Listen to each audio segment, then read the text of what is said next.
Magandang araw po sa ating lahat. Welcome to our online Bible study. Ngayong araw may pagkakataon ulit tayo na magsalo-salo sa hapag ng Panginoon. Bubuksan po natin ang ating mga Biblia. Handa na po ba kayo? Tayo po ay manalangin. Ama naming Diyos, kami ay lumalapit sa inyo. Nagpapasalamat po kami dahil napakabuti niyo po sa buhay namin. Panginoon, tulungan niyo po kami, linisin niyo po kami sa pamamagitan ng inyong salita. We pray, Father, for your wisdom to be upon us. Guide us, Lord, in Jesus' name. Amen. Ang title po ng series na ating pag-aaralan ay The Cross of Christ, My Only Hope. Ang krus ni Kristo, ang aking tanging pag-asa. If you have your Bibles with you, and I hope you do, please open it with me to the book of Mark, chapter 15, verses 22 to 25. Marcos 15:22 nga daha 25. Babasahin ko po sa English Standard Version. Ang sabi, "And they brought him to the place called Golgotha, which means place of a skull. And they offered him wine mixed with myrrh, but he did not take it. And they crucified him, and divided his garments among them, casting lots for them to decide what each should take. And it was the third hour when they crucified him." May the Lord add more blessings to the reading of His holy word. Ngayong araw, para maunawaan po natin ang mga katotohanan tungkol sa krus ni Kristo, kailangan po nating balikan kung ano yung mga nangyari sa Kanya doon sa Kalbaryo. Kaya sama-sama po tayo at ating tuklasin ang salita ng Diyos. As we begin, I know that as I speak today, I'm speaking to different kinds of people with different kinds of needs. Hindi ko po alam exactly kung ano yung mga pinagdadaanan nyo, ang mga pasanin at bigat sa buhay na mayroon kayo ngayon. Maybe you feel like you're at the end of your rope. Siguro feeling niya na waray na ning pag-asa kinabuhi.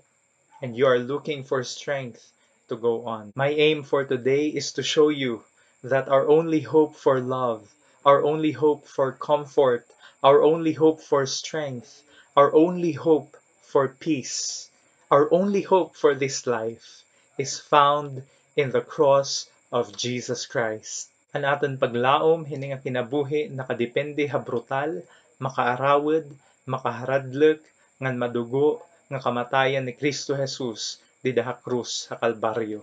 That is our hope. In fact, that's our only hope. It might sound strange in this world, but it is true. So dalangin ko po that as we study God's Word, mas mapapalapit tayo, mas lalapit tayo sa Panginoong Jesus.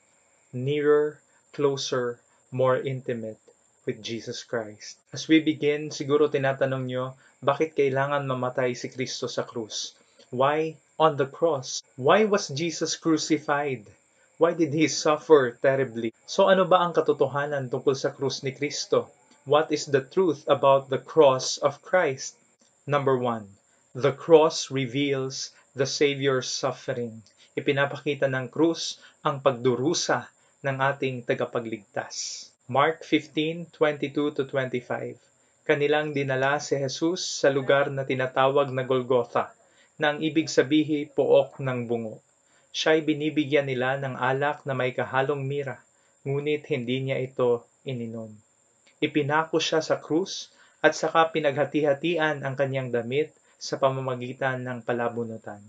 Ikasyam ng umaga nang ipako siya sa krus. So nabasa po natin, kanilang dinala si Jesus sa lugar na tinatawag na Golgotha, which means in English, place of a skull, ang lugar han bungo.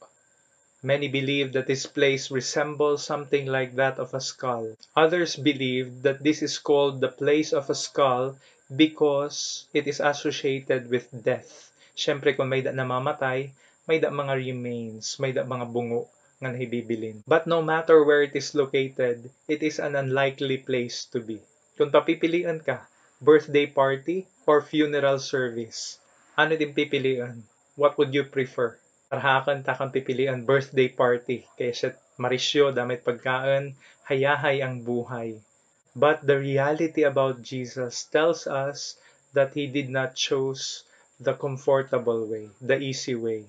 Waray niya piliya ang masayon nga dalan. He chose the way of Calvary to save a sinner like you and me. Let's continue. Verse 23. And they offered him wine mixed with myrrh, but he did not take it. Siya'y binibigyan nila ng alak na may kahalong mira, ngunit hindi niya ito ininom. Waray ni Jesus inuma, ang iginahatag ha iya nga irinman. Nasa ring Matthew 27 verse 34, a parallel passage. They offered him wine to drink, mixed with gall, but when he tasted it, he would not drink it. Binigyan nila si Jesus ng alak na hinaluan ng apdo, ngunit nang matikman niya iyon, ay hindi niya ininom. Ano ba't gamit hininga wine mixed with myrrh? It was supposed to serve as an anesthesia. Proverbs 31 verse 6, give strong drink to the one who is perishing, and wine to those in bitter distress. Ang alak ay ibigay mo na lamang sa nawawalan ng pag-asa at sa mga taong dumaranas ng matinding kahirapan. So makikita ta din nga it gamit ngayon hininga wine ngan mira para maging anesthesia. Now I want you to imagine how painful it is to be nailed on the cross. Gaano ba kasuel it mahiray sang ha krus. Imagine na ta, bisa lang anihin natutudod itatad tudlo, hinagmamartilyo kita, gisusuuli na. Bisan pala nga nit suulit ngipon, diri ta na danay makaya. As siya pa ba it pagparaysang di daha krus. Imagine going through a surgery without anesthesia. Magpapaopera ka ba? I doubt that you would even dare to do it. You know, I underwent 2 major operations already, and one was when I broke my left hand because of an accident. And looking back, diri ko ma-imagine itakan kalugaringan nga magpapaopera ak nga waray anesthesia. Upat gud at ka oras nga ira pag inopera ha. Now going back to Jesus suffering on the cross, imagine gaano kasuel para kan Jesus ang maraysang didto ha krus. Physically, it was so painful. It was indeed suffering. Pero lahat ng iyon, tiniis niya. Jesus took every pain consciously. Mulat siya, dilat siya, gising siya nung mga panahon na iyon.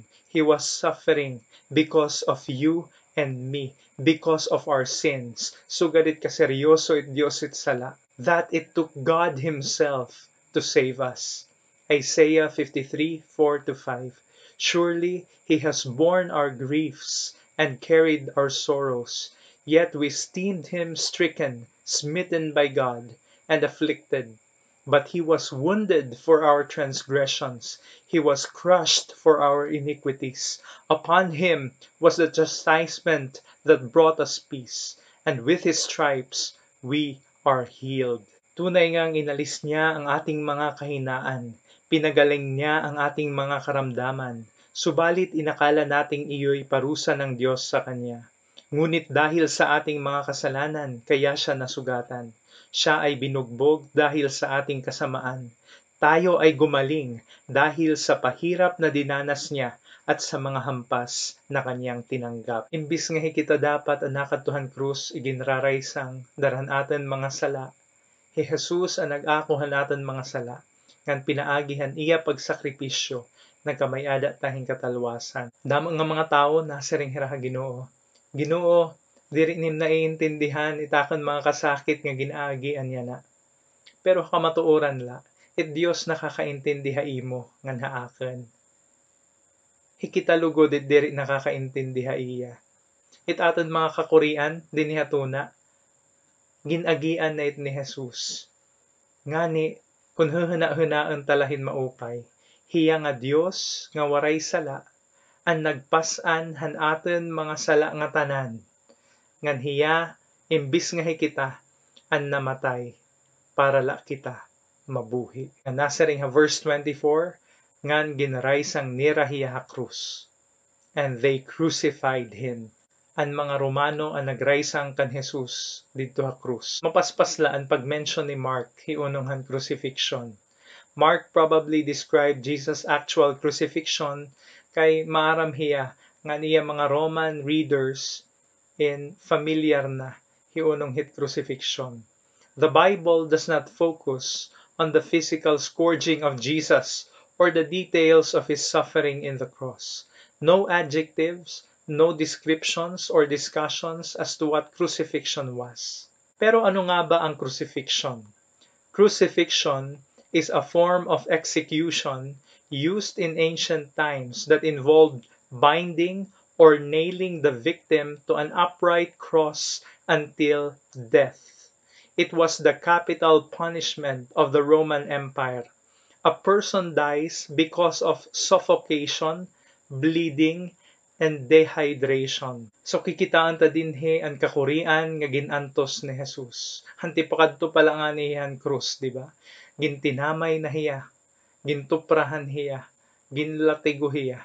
Nganya na, he was crucified. Ginpapatay na hiya. Such dishonor, such shame, such suffering. Grabe talaga ang kasakit ngan kaarawdan nga ginpasan ni Jesus para la kita masalbar. The emphasis is not so much on the physical pain Jesus went through. It is more on the spiritual torment he bore for the salvation of man. Hundreds of years ago, ang Hadi David nagsurat na mahiunong han crucifixion ni Jesus. Ada Psalms 22:16.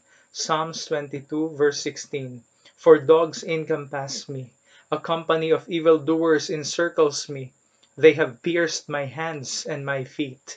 300 years later, Isaiah wrote about the crucifixion in Isaiah 53. And 150 years later, Zechariah wrote in Zechariah chapter 12 verse 10, And I will pour out on the house of David and the inhabitants of Jerusalem a spirit of grace and pleas for mercy, so that, when they look on me, on whom they have pierced, they shall mourn for him as one mourns for an only child, and weep bitterly over him as one weeps over a firstborn. Ang lahi ni David at ang mga taga-Jerusalem ay gagawin kong mahabagin at mapanalanginin. Sa gayon, kapag binagmasdan nila ang kanilang sinaksak ng sibat, ay tatangisan nila itong parang kaisa-isang anak o anak na panganay. Lahat ng ito nasusulat, it was recorded, it was written, it was prophesied, pinanagna na nga Jesus igraray sang hakrus. Padayon kita verse 24, They divided his garments among them, casting lots for them, to decide what each should take. So gintinamay nira Jesus, ginpakasakitan nira, iyana paghuhubuan nira Jesus, pagbabarabhinan nira, it iya panaptan.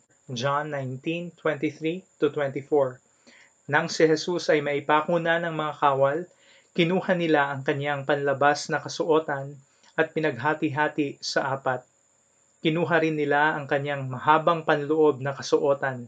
Ito'y walang tahi at hinabi ng buo mula sa itaas hanggang sa ibaba. Kaya't nag-usap-usap ang mga kawal. Huwag nating punitin ito. Daanin na lamang natin sa palabunutan para malaman kung kanino ito mapupunta. Sa gayon, natupad ang isinaad ng kasulatan. Pinaghati-hatian nila ang aking kasuotan at nagpalabunutan sila kung kanino mapupunta ang aking damit. Ganoon nga ang ginawa ng mga kawal. This passage is a fulfillment of Psalm 22 verse 18. They divided my garments among them, and for my clothing they cast lots. Ano ba ang itinuturo sa atin dito ng salita ng Diyos? Oo nga, ang mga Romano ang nagpako kay Jesus sa krus. But in the larger picture, God is teaching us that He is in control. It has already been prophesied. Lahat ng detalye patungkol sa crucifixion ni Jesus ay naisulat na at natupad nga nangyari ang mga ito. Grabe ang kaarawdan ng kasakit nga ginagian ni Jesus, ano? Gintanggalan hiya han iya panapten, ginhubuan hiya hatubangan han mga katawhan. Pero haluyo nga bahin, hikita naman, iya ginbaduan han iya katadingan. Yes, Jesus was humiliated. Yes, Jesus was stripped naked. But on the other hand, we were dignified because He has clothed us with His righteousness. What an amazing love, amazing grace indeed. Let's continue. Verse 25. And it was the third hour when they crucified him. Alas 9 adtohan aga, hanira iginraysang hi Kristo didto ha krus. Iginpapakita haatan din hiyan atin ginbasa that Jesus was crucified at the right time. Eksakto nga oras, eksakto nga panahon, ang pagraysangan kan Kristo dida ha krus. Ano takan kareigsidngan? Para maintindihan ta, mabalik kita ngadtohan mga nahinabo sano ang crucifixion ni Jesus. Thursday night, ano nahinabuhan Huwebes san gabi? They had their last supper at the upper room. And afterwards, nag-ampo Jesus dito ang Garden of Gethsemane. And Judas sold Jesus for 30 pieces of silver. Then comes Friday morning. On Friday morning, Jesus was arrested. Jesus was taken to Annas. Annas could not find any fault. So Jesus was taken before Caiaphas and the Sanhedrin for the trial. Still, they could not find fault in him. Still no crime. But they decided to kill him anyway. Then they set him to Pilate. Pilate set him to Herod. Then Jesus comes back for a mock trial. 6 different trials. 6 na paglilitis. Pagkadamo anuhin trials ni Jesus. And makababuranghin, it happened in a matter of hours. Parot nagpapaspasit mga tao para makrucify Jesus exactly 9 o'clock in the morning. Why were they in a hurry? Kaya no nagdadagmit hera. Parahan mga kaaway ni Jesus, karayag nira nga mamatay Jesus largo. They wanted Jesus dead immediately. But again, when you look at the bigger picture, God is sovereign and He is in control. He already planned it to happen for Jesus to be crucified at the right time. Jesus was crucified 9 o'clock in the morning so that by 3 o'clock in the afternoon, mamamatay Jesus. Nganit alas 3 kalat, parehong oras kung saan ginagawa nila ang pagkatay ng mga tupa upang ialay sa Panginoon. The same hour, 3 o'clock, they were slaughtering the Passover lambs. And sabi sa John 1:29, Jesus is the Lamb of God who takes away the sin of the world. Jesus it Kordero hit Dios nga nagkukuha hit mga sala hit bugos nga kalibutan.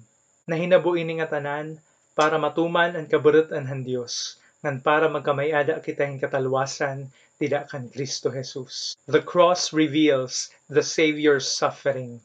Iginpapakita hit cross ang pag-antos sa natin magtaralwas. Yes, our salvation is free, but it is not cheap. Itaton katalwasan libre, pero may da nagbayad hini.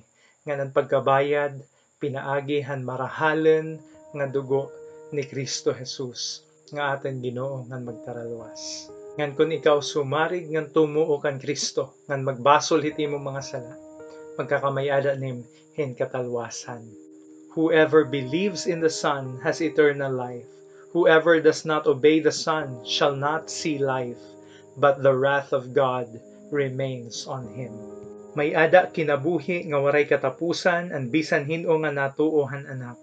Kundi diri magkakamayada hin kinabuhi an bisan hin-o nga nasupakhan anak. Lugod magpapabilin ha iya ang kapangat han Dios. If you don't believe Jesus, you will die. If you believe Jesus, you will have eternal life. Jesus died for you. Will you live for Him? Namatay si Jesus para sa iyo. Mabuhay ka para sa Kanya. Tayo ay manalangin. Ama naming Diyos, kami po ay lumalapit sa inyo. Salamat po sa inyong dakilang pag-ibig sa amin. Pinakita niyo po sa krus, namatay kayo para sa aming mga kasalanan, upang kami bigyan ng buhay. Huwag po sana naming sayangin ang buhay na ipinagkaloob ninyo sa amin. Gamitin namin para sa inyong kaluwalhatian. Sa pangalan ni Jesus, ito po ang aming samo at panalangin. Amen.